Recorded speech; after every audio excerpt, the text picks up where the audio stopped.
So before you guys get started, make sure you guys jack it, and jack it in a really safe location. Get some jacks, stands, and then when you pull that tire out, or whichever tire, just place it right there. I mean, it's better to ruin the tire than to mess up your body and whatnot. So then this should take about 15 minutes if you're using 2 people. If you're using one, 28 minutes. If you have experience, like 20 minutes, really depends. So make a separate video on how to actually install front brake pads, but it's a pretty easy process. Me and Joel got it done in like 25 minutes, 20 minutes.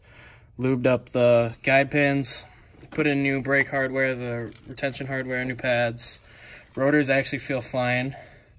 So I mean, there's no point in taking the actual pad bracket, whatever you call this thing, off. Yeah, so we're working on a 2010 Malibu Chevy, and I have mine over here. Took it apart to show you guys how to do it. So make sure you don't torque these down super hard. There's 2 bolts. They're gonna go on these holes right here. You guys get the point. So then you got your caliper. Make sure to not put stress on this because brake line? Yeah, because you're gonna be screwed if you do. So we got the new brake pads in. Where are the old ones at? These are the brake pads. The older ones. They were okay, but they seemed like they were cheap. They had crap stuck in the actual pad. Yeah. Like there was stuff embedded in here and it was scratching and making really horrible noises.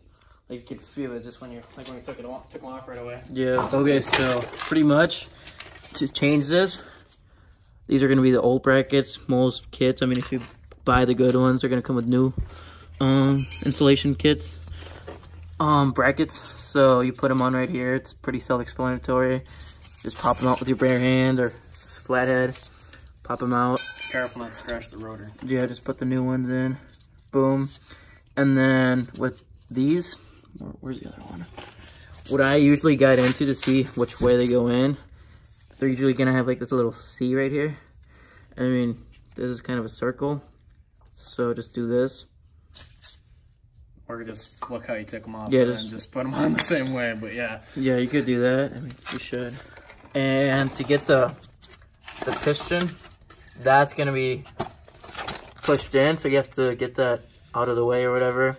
So how you do that, you have to open your brake reservoir so it doesn't leak. Yeah. And then you take an old brake pad like this, and then you press it against here, and then you take a C-clamp. I don't know where the C-clamp is at right now, but you push one end right here, and the other end will be on the back of the. So you just go like this, basically. Make sure you're right in the middle, and you just close it all the way. And then after that, you take this off, close up the master cylinder, and then you can put the actual caliper back on. Yeah, it's pretty self-explanatory. If you have any questions, just comment below. It's not a really good quality video, but it's pretty self-explanatory. Explain what we're doing. Another thing a lot of people forget to do is they don't lube up their guide pins. Like that's all old grease compared to what it should be. I'll stay on there. So make sure you get a thing of caliper grease. Not expensive. I think I got mine for $5 at O'Reilly's, and since I've gotten this, I've done like 4 brake jobs. It's not expensive. Lasts long enough. Just put some on there. You just lube it up quick, and then put them right there. Get it all spread around. Yeah, we should have probably. There we go. Stick this back in,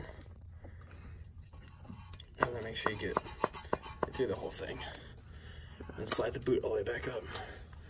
So you do not want dirt getting in there. Did you get the bottom one? If not, I thought you did go for one of them at least. Guys, lube these up quick. We just did. Put them in there. For this Malibu specifically, it was a size 14 for these bolts right here. And then take this whole caliper assembly that holds in the rotor. If you want to change that later on. There's one bolt right here. There's another bolt right there. That was a size 15 millimeters. So yeah, and then to take the rotor out, obviously take, like I explained earlier, take this out. With this should come out if you take that one and that one out. Pull it out, make sure it doesn't put something underneath it, like a bucket or whatever, or place it up here. Just be careful it doesn't drop. And then this on older cars might be rusted in, so you might have to get a pry bar and stick it out. Pull it out. But yeah, that's pretty self-explanatory. We'll test drive and to let you guys